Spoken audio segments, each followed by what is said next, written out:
Assalamualaikum warahmatullahi wabarakatuh. Waalaikumsalam warahmatullahi wabarakatuh. Alhamdulillahirrahmanirrahim. Puji dan syukur senantiasa kita panjatkan kehadirat Allah Subhanahu wa taala. Karena dengan limpahan rahmatnya sehingga kita semua masih diberikan kesehatan untuk berjumpa lagi di podcast Humas YN Parepare, khususnya di rubrik Bincang Akademia. Alhamdulillah, Insan Akademisi YN Parepare hari ini kita kembali akan membahas terkait tentang hasil-hasil dari penelitian para dosen yang ada di YN Parepare yang dilakukan di tahun 2020 dan 2021, dan kali ini kita sudah masuk di sesi kelima. Saya selaku host dari Bincang Akademia ini, Muhammad Taufik Sam, hari ini sudah kedatangan tamu. Nah, tamu yang sangat spesial. Assalamualaikum Pak Mahyudin. Waalaikumsalam warahmatullahi wabarakatuh. Bagaimana kabar, sehat Pak? Alhamdulillah. Ya. Sehat. Yang berkah ini. Alhamdulillah. Jadi Insan Akademisi YN Parepare, Pak Mahyudin ini adalah salah satu peneliti yang dosen juga yang ada di YN Parepare, tepatnya di prodi Sosiologi Agama. Dan kebetulan juga beliau ini adalah sekarang mendapatkan tugas tambahan sebagai kepala pusat pendampingan dan pengembangan mutu mahasiswa di Lembaga Penyeimpinan Mutu YN Parepare. Jadi di tengah kesibukannya Pak Mahyudin ini, kita undang untuk datang dan ngobrol terkait tentang penelitian dari Pak Mahyudin dilakukan tahun 2021 Pak Mahyudin ya. 2021. Jadi Insan Akademisi YN Parepare, Pak Mahyudin di tahun 2021 ini mengambil penelitian yang berjudul terkait tentang bagaimana mengelola konflik etnoreligius dalam demokrasi sebagai bentuk potret keterwakilan identitas agama di Pilkada Kabupaten Mamasa, Sulawesi Barat. Ya, sebelum kita bertanya ke Pak Mahyudin apa latar belakang sampai Pak Mahyudin mengangkat ini, saya mungkin sedikit kasih dulu gambaran Pak Mahyudin. Mungkin kalau mengantarlah ceritanya, karena sepengetahuan saya kalau kita berbicara tentang etnoreligius ini kan lebih berbicara kepada kelompok-kelompok budaya etnis yang ada di masyarakat, yang kemudian juga etnis itu dia menjadi salah satu mayoritas agama, memiliki mayoritas agama. Nah, sebagaimana yang kita tahu Mamasa ini kan kalau kita berbicara tentang agama mayoritas yang di sana kan non muslim ya. Lebih kepada 80% itu Nasrani, Kristen ya. Kristen Protestan atau Katolik sana Pak Mahyudin? Lebih banyak Protestan. Lebih banyak. Saya belum mendalami secara detail namanya, karena tapi ini memang Kristen sensitif ya, tapi pada dasarnya non muslim ya. Oke, baik. Jadi di Mamasa ini 80% itu adalah non muslim. Nah, di tahun 2005 ya kalau tidak salah Pak Mahyudin, atau 2004 itu yang konflik agama yang pernah terjadi ketika Mamasa ini masih menjadi bagian dari Polewali. Ya. Masih satu wilayah dengan Polewali ya. Dan masuk wilayah Sulawesi Selatan juga. Masih masuk wilayah Sulawesi Selatan pada saat itu, sehingga ini juga menjadi latar belakang sampai pada akhirnya pecahlah menjadi provinsi baru Sulawesi Barat. Nah, itu terjadi konflik, boleh kata disitulah terjadi konflik etnoreligius pada saat itu Pak Mahyudin ya. Awal mulanya. Nah, ketika kita berbicara tentang konflik etnoreligius, biasanya kan ini dilatar belakangi karena mungkin adanya perbedaan modal sosial mungkin ada di masyarakat, ataupun mungkin ada perbedaan modal kultur yang dianggap sebagai hal-hal yang sensitif ketika kita berbicara tentang agama. Nah, salah satu gambaran kalau kita berbicara tentang modal ini, kalau misalnya ini Pak Mahyudin paham sekali kalau teori-teori sosiologi, karena beliau ini memang orang sosiologi. Misalnya kalau kayak Bourdieu, Pak Mahyudin kan dia bilang di dalam arena prosikultural ini kan ada modal simbolik. Nah, salah satu modal simbolik yang dianggap sebagai hal yang krusial dalam masyarakat itu adalah dalam hal kepemimpinan atau keterwakilan sebagai ada salah satu pemimpin yang menjadi simbol. Nah, Pak Mahyudin ini menariknya karena mengangkat terkait tentang pemimpin di Mamasa. Secara tidak langsung kita akan berbicara tentang modal simboliknya, ya, yang dianggap yang paling tepat untuk dijadikan sebagai simbol dari Kabupaten Mamasa itu. Nah, kalau boleh tahu Pak Mahyudin, apakah memang latar belakang itu yang latar belakang Pak Mahyudin untuk mengangkat penelitian ini, atau mungkin ada latar belakang lain yang Pak Mahyudin lihat? Silakan ya, Pak Mahyudin. Baik, makasih ya atas pertanyaan yang sangat kritis saya kira dan berat untuk kita. Tapi kita mulai pelan-pelan. Ya, baik. Memulai apa sih yang menjadi latar belakang sehingga penelitian ini mengangkat judul memotret keterwakilan lintas agama di Kabupaten Mamasa sana. Jadi memang perlu kita kilas balik sedikit ya. Persoalan tadi sudah disinggung. Memang kalau di awal mula terjadinya konflik itu memang bermula ketika terjadi pemekaran daerah. Pemekaran daerah, betul. Waktu itu, di mana kita pahami, ketahui, ya kita Sulawesi Barat ini umumnya kan masuk wilayah Sulawesi Barat. Dan salah satu prasyarat untuk menjadi provinsi baru itu kan secara administratif itu memang minimal 5 kabupaten. 5 kabupaten, betul. Dan waktu itu belum ada kita masih satu kesatuan dengan Polmas ya, Polewali Mamasa dalam hal ini. Nah, kemudian ketika terjadi pemekaran itu ya, ini kemudian menjadi pro kontra waktu itu. Ada yang tetap ingin mempertahankan ada setuju, ada juga yang tidak setuju dalam hal ini.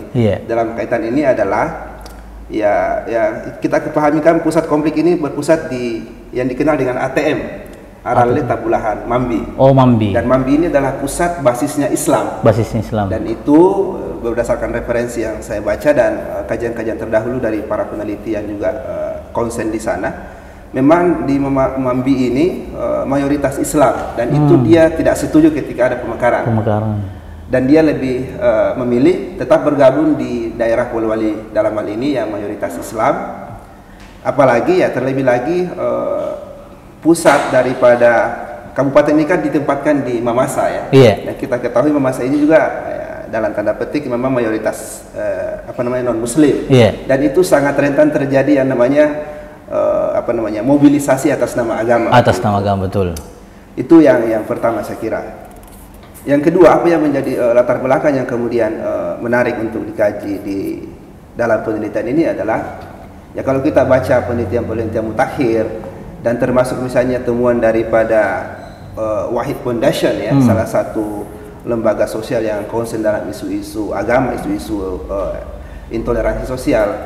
Memang ketika terjadi yang namanya situasi politik atau dalam ini arena pilkada itu sangat rentan terjadi yang namanya tindakan-tindakan intoleransi sosial. Betul. Mengatasnamakan agama. Ya. Betul. Bagaimana kemudian agama ini digoreng ya dalam tanda petik itu ya. Kemudian kita masyarakat di bawah akar rumput ini atau level akar rumput itu sangat mudah ada gesekan sosial kalau dalam perspektif sosiologi ya. Kemudian terjadi konflik dan seterusnya. Saya kira itu yang menjadi pengantar awal kenapa penelitian ini kemudian menjadi latar belakang diteliti itu karena memang belakangan ya sekalipun misalnya di sana terjadi konflik agama ya antar dua agama besar itu ya terutama Islam karena memang apa istilahnya ini kan awalnya berdimensi politis ya, kemudian merembes ke etnis dan agama karena di sana ada etnis ya banyak etnis lah di sana itu. Di Mamasa itu kalau kita hitung-hitungan ya tidak hanya murni non muslim itu juga satu satuan etnis, ada juga Torajanya, ada juga Mamasanya, termasuk juga ada Mapurondo kalau di sana itu dan sebagian memang ada Matanga dan itu kalau kita kembali ke sejarah memang ada 7 kerajaan di sana itu. Oh, ada 7 kerajaan. Yang kita kenal dengan Pitu Ulun Nasalu. 7 kerajaan yang berpusat di muaranya sungai ya. 7 muara sungai. Dan juga ada nanti 7 Bak Binang itu kerajaan yang berpusat di daerah-daerah hilir. Dalam ini di Mamuju, di Polewali, di Benuan dan seterusnya. Nah, yang menarik adalah ternyata kenapa kemudian Mamasa ini bisa mengakomodir. Ini. Ya, saya menyebutnya salah satu strategi untuk reintegrasi sosial. Bagaimana kemudian konflik yang bermula mengarah kepada identitas agama, tapi kemudian diurai juga menggunakan pendekatan agama gitu. Yang saya menyebutnya dalam penelitian itu sebagai power sharing simbol agama. Tadi sudah disinggung mengenai teori-teori simbol itu yang model simbol. Memang agama ini salah satu juga kepemimpinan ini salah satu strategi masyarakat Mamasa sana untuk mengurai konflik sosial itu terutama bicara soal gesekan yang mengatasnamakan agama.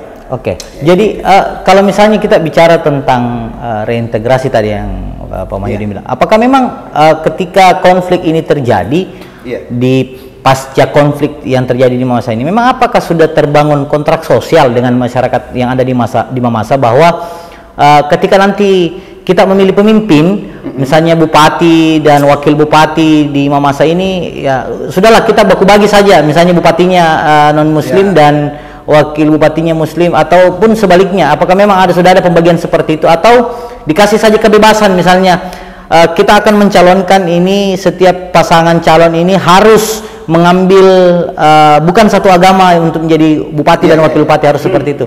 Nah, bagaimana Pak Mahyudin di sana itu? Iya. Jadi kembali lagi tadi disebutkan bahwa memang awal mula pemekaran ini kan bermula tahun 2002, yang kemudian disahkan menjadi kabupaten yang definitif itu di tahun 2004 kalau tidak salah. 2004 ya. 2004 lah. Yang mana waktu itu memang bupati pertama yang ditunjuk itu adalah seorang yang muslim. Baru-baru meninggal ya, tahun bulan lalu kalau nggak salah. Namanya itu Muhammad Said Sagaf. Dan itu memang mengambil tokoh non muslim sebagai wakilnya ya. Iya. Pertanyaannya kemudian ada, apakah memang kemudian ini menjadi kontrak sosial? Nah, itu yang menarik, atau memang muncul dengan sendirinya? Muncul dengan sendirinya, betul. Masyarakat. Memang ya berdasarkan penelusuran saya dengan beberapa tokoh masyarakat di sana, termasuk tokoh agama ya, termasuk tokoh di bidang pemerintahan. Memang ada cikal bakal kontrak sosial yang memang dibentuk sejak awal. Jadi jauh sebelum terbentuk Kabupaten Mamasa ini kan memang sudah ada tarik menarik betul, antar kelompok yang pro dan kontra. Dan salah satu yang saya temukan di dalam riset ini adalah memang ada kontrak tidak tertulis, mungkin lebih tepatnya, karena kontrak sosialnya itu tidak didokumentasikan dalam bentuk tulisan yang kemudian dalam satu simposium misalnya didokumentasikan seperti itu. Itu lebih pada simbol-simbol juga, termasuk misalnya ada simbol di sana itu lukisan mungkin yang merepresentasikan tentang bahasa persatuan lah kurang. Dan menurut informasi yang saya dapat, memang itu ada semacam kontrak sosial tidak tertulis dari para tokoh-tokoh di sana yang menitik beratkan bagaimana supaya masa kedepannya ini selalu mewakilkan dua identitas agama sebagai salah satu strategi untuk meminimalkan gesekan sosial itu. Karena memang kita pahami bahwa dulu di awal-awal itu kencang sekali itu konfliknya ya, bahkan masuk dalam level isu nasional karena mengatasnamakan agama, dan memang banyak korbannya. Tidak sedikit korban yang terus kayak misalnya begini Pak Mahyudin, saya potong sedikit. Kalau misalnya kita bicara tentang Mamasa, kalau di daerah lain biasanya kan tokoh agama ini punya posisi sentral dalam hal mentransformasikan yang tadi yang kita bilang kontrak sosial tidak tertulis itu kepada para pengikutnya misalnya seperti itu. Nah, apakah di Mamasa juga ini posisi tokoh agama ini juga menjadi sentral di sana untuk menjaga, dalam rangka menjaga istilahnya gesekan-gesekan itu, keharmonisan sosial ya. Bagaimana Pak Mahyudin di sana? Ya, ini memang juga salah satu temuan penelitian saya di dalam penelitian ini, bahwa ada dua modal sosial besar yang menjadi penyokong pluralisme kewargaan. Saya menyebutnya pluralisme kewargaan itu karena memang terbentuk kesadaran politik untuk tidak menandaskan diri pada politik ekstrim dalam hal tanda petik agama dan etnis ya. Nah, pertanyaannya tadi adalah bagaimana posisi sentral daripada agama, peran tokoh-tokoh agama. Memang yang saya temui itu kan tokoh-tokoh, termasuk ketua MUI-nya, termasuk ketua pendetanya gereja kalau di sana itu. Memang itu punya peran sentral di situ. Ketika misalnya katakan misalnya salah satu kegiatan itu yang menjadi strategi mereka untuk tidak menjadikan agama ini sebagai salah satu gesekan adalah ketika misalnya dijadikan dilaksanakan agenda MTQ waktu itu di Mamasa. Yang menarik adalah ternyata sebagian besar panitia yang terlibat di dalam MTQ ini, Musabaqah Tilawatil Quran, ini adalah non muslim. Betul. Nah, ini kan sesuatu yang saya pikir anti mainstream lah, tidak di beberapa daerah lain ya. Memang ya ini kan kegiatan umat Islam, harus non muslim. Dan saya dapatkan informasi ketua panitianya waktu itu adalah sekda yang Mamasa waktu itu, dan memang Non Muslim. berasal dari non Muslim, termasuk di panitianya di bawah itu banyak non Muslim. Termasuk ketika misalnya terjadi ada pembukaan acara itu, mengundang seluruh tokoh-tokoh agama di situ. Betul. Ini kan salah satu saya kira strategi ya untuk bagaimana kemudian menunjukkan kepada masyarakat bawah atau level akar rumput bahwa ya tokoh-tokoh agama kita yang di atas bersatu kok, kenapa kita harus bertikai loh di bawah gitu. Nah, kalau saya mendengar dari penjelasan Pak Mahyudin terkait tentang keterlibatan orang-orang non-Muslim dalam kegiatan-kegiatan orang Muslim, begitupun sebaliknya mungkin. Nah, kalau di Toraja kan ikatan itu terbangun karena atas dasar tongkonan misalnya. Nah, kalau di Mama itu tongkonan di situ menjadi simbol ikatan keluarga. Bahwa kita orang Toraja ini satu rumpun, satu keluarga. Betul. Nah, apakah di Mamasa juga ada semacam simbol seperti itu, seperti tongkonan yang dijadikan orang Mamasa sebagai simbol untuk mempererat kerukunan atau membangun toleransi, atau itu tanpa melalui simbol-simbol seperti itu toleransi itu sudah terbangun dengan sendirinya? Apakah memang ada di sana kayak seperti itu, Pak Mahyudin, kayak semacam tongkonan lah begitu? Tongkonan itu identik memang orang Toraja ya, identitas Toraja, dan termasuk Mamasa ini kan secara identitas memang lebih banyak keturunan daripada orang Toraja. Dia tidak menyebut dirinya sebagai orang Toraja, betul. Orang Mamasa, tapi secara agama mereka juga bagian dari mereka. Iya kan, dia perbatasan ya Mamasa ini. Tapi satu lagi yang menarik di dalam kaitannya dengan tongkonan itu adalah yang saya temukan itu adalah memang modal budaya juga di sini. Modal budaya. Peranan penting. Katakan misalnya salah satu tradisi masyarakat di sana itu yang punya kontribusi di dalam merawat kebersamaan, termasuk menjaga stabilitas sosial. Mungkin dalam hal ini adalah ada yang kita sebut dengan Marenden Tedong. Apa itu Marenden Tedong? Marenden Tedong itu semacam sanksi sosial yang diberikan kepada seseorang ketika melanggar hukum-hukum adat, termasuk ketika melanggar perjanjian persaudaraan, kekerabatan, dan itu saya kira berelasi dengan tadi yang kita sebut dengan tongkonan itu. Di sana juga memang tongkonan ada sebagai simbol, tapi tidak seramai di Toraja gitu ya. Tidak sekultus di Toraja. Dia hanya sebagai simbol saja, tapi tidak terlalu dijadikan sebagai tempat ini mungkin pusat kebudayaan dan seterusnya seperti di Mamasa. Tapi itu yang saya tadi sebutkan bahwa yang saya temukan itu adalah salah satu strategi juga untuk yang mampu meminimalkan konflik di masyarakat itu, terutama di masyarakat awam misalnya, adalah adanya sanksi sosial bagi mereka yang melanggar hukum adat atau perjanjian itu. Marenden Tedong dan seterusnya. Ini mampu menjaga stabilitas sosial, sehingga itu membantu juga pemerintah kita di dalam menangani persoalan-persoalan konflik yang mengatasnamakan agama. Dan di situ ada kekerabatannya muncul ya. Betul. Meskipun misalnya dia non Muslim, tapi dia juga terikat oleh hukum adat ya.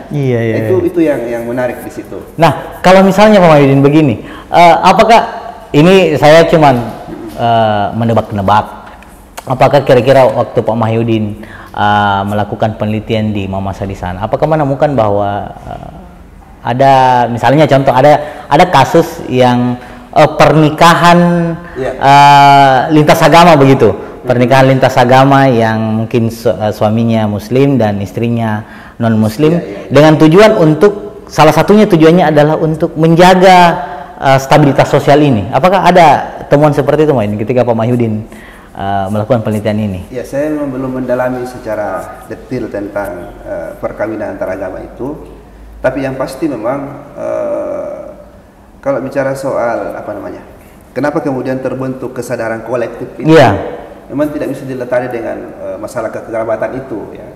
Katakan misalnya ketika ada dari non Muslim yang mengadakan hajatan misalnya, katakan perkawinan atau acara-acara kekeluargaan, itu melibatkan, tidak melihat lagi agama ya. Juga berdasarkan penelusuran saya, misalnya katakan babi misalnya ya, maaf ini, babi ini kan kalau kita dalam Islam haram, sesuatu benda yang haram.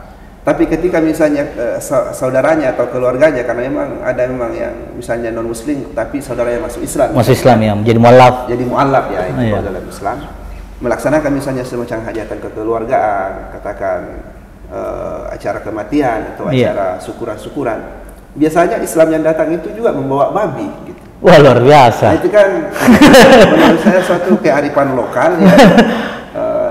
memang turut menyokong kebersamaan itu. Jadi lagi-lagi budaya ini juga turut menyokong kebersamaan sosial. Ketika misalnya kita selalu menandaskan pada perbedaan agama, saya kira itu akan memunculkan konflik yang serius di masyarakat masa itu.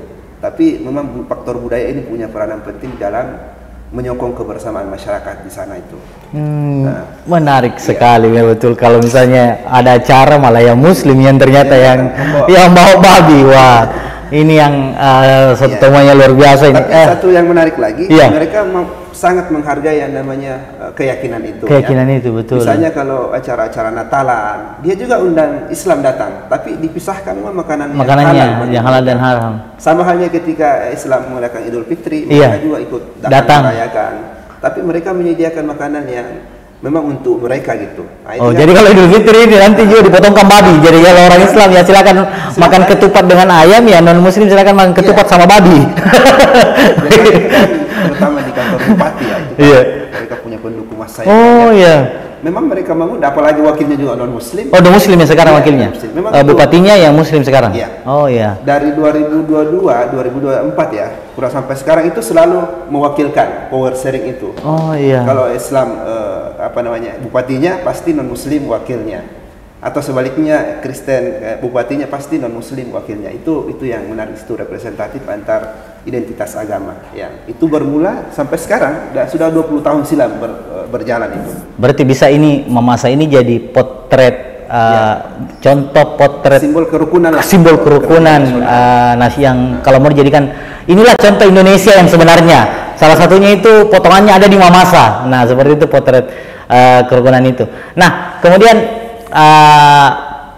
kalau kita bicara lagi terkait tentang konflik etnoreligius, saya juga melihat ini kasus, kita mungkin bisa flashback ke belakang sedikit terkait tentang kasus-kasus etnoreligius yang pernah terjadi di Indonesia, di Ambon, di Poso, kemudian Mamasa itu sendiri. Nah, apakah ketika Pak Mahyudin melakukan penelitian, apakah ada di situ temuan bahwa ini adalah dampak dari, karena pada saat itu baru-baru orang sudah melakukan namanya reformasi. Indonesia ini masuk di masa transisi antara Orde Baru ke reformasi. Nah, apakah konflik-konflik etnoreligius yang ada pada saat itu by setting atau memang karena sudah masuk di reformasi jadi orang menganggap semua dirinya bebas? Nah, itu apakah memang di dalam penelitiannya Pak Muhyiddin dibahas sedikit tentang itu atau seperti apa? Karena kan ada saya lihat di situ di latar belakangnya beberapa tahun yang lalu terjadi konflik. Nah, apakah memang ada seperti itu? Ini pertanyaan yang berat sesungguhnya untuk kita jawab ya. Tapi memang kalau bicara soal konflik yang terjadi di masyarakat, apakah tadi by setting atau murni dari konflik yang bergesekan itu memang tidak bisa dilepaskan dari propaganda betul. Politik. Saya juga menemukan banyak temuan di masa itu bahwa ternyata yang terjadinya konflik ini justru banyak kurang lebih mungkin by setting. Dalam tanda artian bahwa orang-orang yang bergelut dalam itu adalah propaganda yang punya kepentingan juga. Punya kepentingan betul. Politik. Katakan misalnya yang disebutkan beberapa informan itu adalah ternyata yang menginisiasi katakan misalnya menyebar isu-isu itu kan orang-orang luar. Jadi saya mulai mengatakan bahwa ini murni konflik bukan karena berangkat dari masyarakat Mamasa pada prinsipnya, tapi memang ada orang-orang luar yang sengaja untuk memprovokasi yang kemudian memecah belah, dan itu konstelasi konflik menjadi besar sehingga ketika pertanyaannya apakah ada kaitannya dengan by setting, ya boleh dikata iya. Karena berdasarkan penjelasan masyarakat di sana bahwa kita ini masyarakat Mamasa baik-baik saja selama ini kan, tapi memang ada isu pro kontra di situ. Tapi itu kemudian menjadi keruh ketika ada pihak-pihak luar yang memang mencoba semakin memperkeruh untuk kepentingan politik tertentu. Dan itu juga kalau kita bicara soal Orde Baru atau masa reformasi, katakan memang waktu itu memang isu agama ini menjadi isu yang sensitif saya kira karena belajar dari kisah misalnya di Ambon, di Palu, dan itu memang ada keterlibatan pihak-pihak luar untuk menyusup mungkin di situ yang kemudian mengatasnamakan jihad, mengatasnamakan Islam dan Kristen yang sama-sama saling berkontestasi di situ atas nama agama. Nah, bagaimana kalau misalnya selama Pak Mahyudin di sana, nanti kemarin berapa hari Pak Mahyudin di sana waktu penelitian? Ada seminggu ya? Ya kurang lebih. Kurang lebih seminggu. Nah, apakah Pak Mahyudin sempat menanyakan kepada tokoh agama yang ada di sana? Nah, bagaimana kan ini kan sekarang lagi marak ini banyak gerakan-gerakan yang mengatasnamakan Islam yang kemudian datang ke beberapa daerah dan apa istilahnya kan hari ini Islamisasi ya, itu Kristenisasi. Nah, bagaimana respon dari masyarakat ataupun tokoh agama di sana ketika ada orang-orang yang datang kemudian melakukan hal itu? Apakah itu sempat menjadi bahan kajian dari Pak Mahyudin ketika melakukan penelitian ini? Saya belum sampai ke pertanyaan sana, tapi yang menarik juga ketika misalnya bicara soal benturan identitas itu ya, kemudian kan ada Islamisasi atau Kristenisasi dan segala macamnya. Dan segala macamnya itu yang belum dikaji secara mendalam. Tapi yang menarik waktu itu adalah ketika terjadi misalnya pengeboman gereja ya. Itu kan terjadi di tahun 2019 akhir kalau nggak salah. Di Makassar, di Makassar. Oh ya di Makassar ya betul. Ya.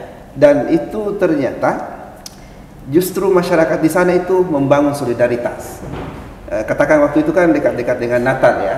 Betul. Nah, sudah masa-masa Natal. Misa Natal kayaknya. Misa Natal. Hari Minggu itu pagi. Iya.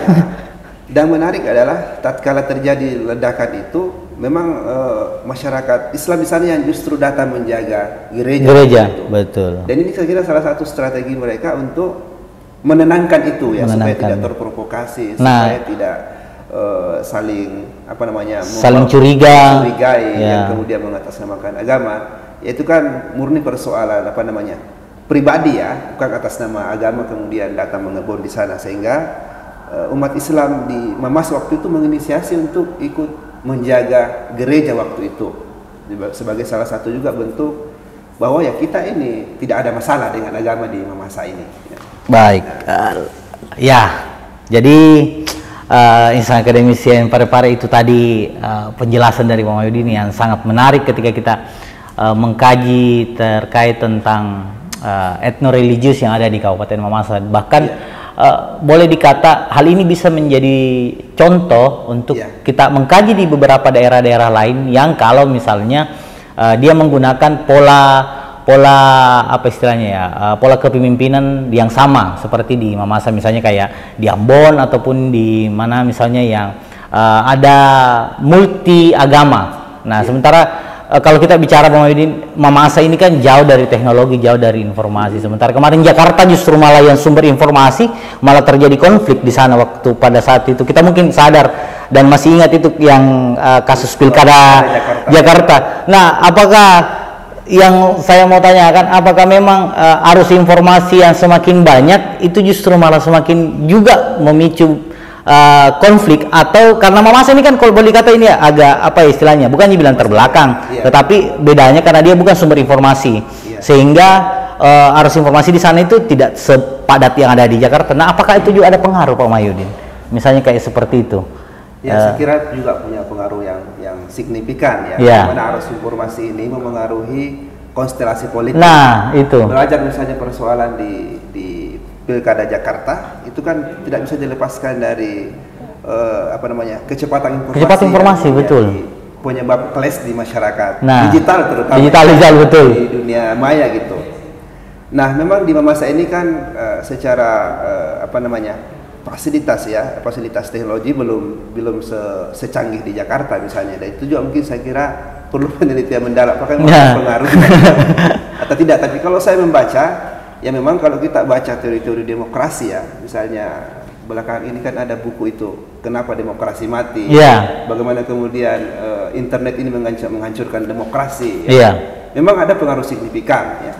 Belajar misalnya di persoalan di Amerika sana ya, kita tahu bahwa Amerika ini kan salah satu kiblat demokrasi lah. Betul. Tapi kemudian kenapa justru terjadi ujaran kebencian di sana lebih banyak ya, yang kemudian memunculkan Black Lives Matter kemarin itu, rasisme di sana, politik kebencian. Itu kan justru bermula di negara-negara maju yang kita tahu punya teknologi yang super canggih, yang selalu mengatasnamakan dirinya sebagai negara liberal dan demokrasi, betul. Tapi tidak mampu menjaga keharmonisan iya. rumput. Dan kita belajar di persoalan di DKI Jakarta misalnya, itu kan muncul teologis. Kelompok agama itu saling membawa Hegemoni ini sebenarnya, lebih kepada hegemoni muncul. Ada yang mendukung Ahok, ada yang mendukung Anies. Nah, iya. Dan itu agama yang dibawa, bukan lagi visi misi, bukan lagi. Iya betul, bukan lagi untuk kemaslahatan. Kemaslahatan umat. Ya, bukan lagi kemaslahatan bersama menjadi tolak ukurnya. Misalnya saya pernah menulis juga ini ya. Iya. Di situ bagaimana primordialisme muncul. Nah, itu. betul.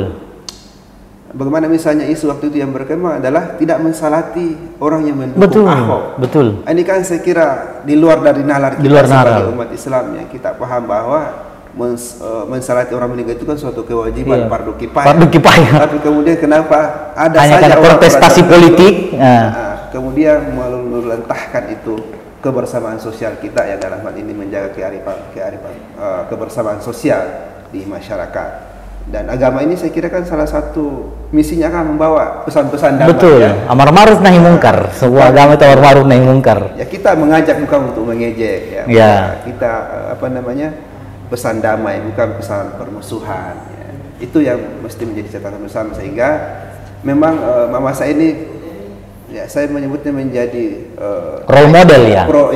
Role model mungkin. Role model ya. Untuk bagaimana menjaga demokrasi yang sehat, tidak menandaskan pada politik identitas ekstrim. Betul. Ya, karena bagaimanapun pasti selalu ada itu politik identitas. Tapi yang jadi problem ketika kita kemudian terlalu ekstrim ya, yang kemudian tidak lagi melihat perbedaan sebagai sebuah kearifan, perbedaan sebagai sebuah keindahan mungkin ya.